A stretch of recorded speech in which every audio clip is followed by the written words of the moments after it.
بسم الله الرحمن الرحيم. الحاقة ما الحاقة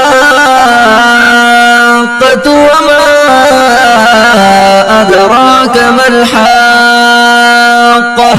كذبت ثمود وعاد بالقارعة فأما ثمود فأهلكوا بالطاغية وأما عاد فأهلكوا بريح صرصر عاتية سخرها عليهم 7 ليال و8 أيام حسوما فترى القوم فيها صرعا كأنهم أعجاز نخل خاوية فهل ترى لهم من باقية وجاء فرعون ومن قبله والمؤتفكات بالخاطئة فعصوا رسول ربهم فأخذهم أخذة إنا لما طغى الماء حملناكم في الجارية لنجعل لكم تذكرة وتعيها أذن واعية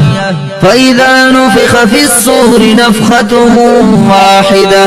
وحملت الأرض والجبال فدكتا دكة واحدة فيومئذ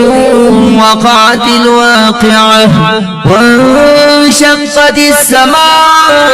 السماء فهي يومئذ واهية والملك على أرجائها ويحمل عرش ربك فوقهم يومئذ 8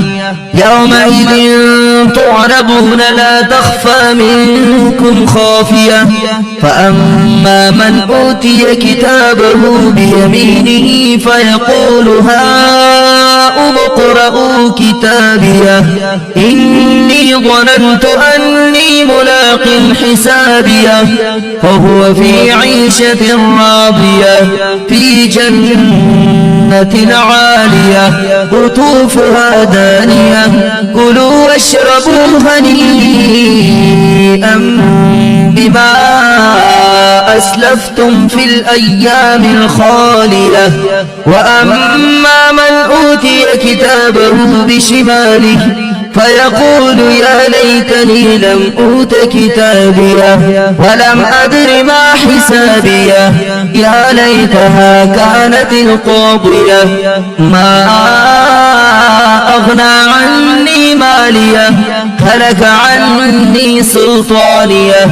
خذوه فغلوه ثم الجحيم صلوه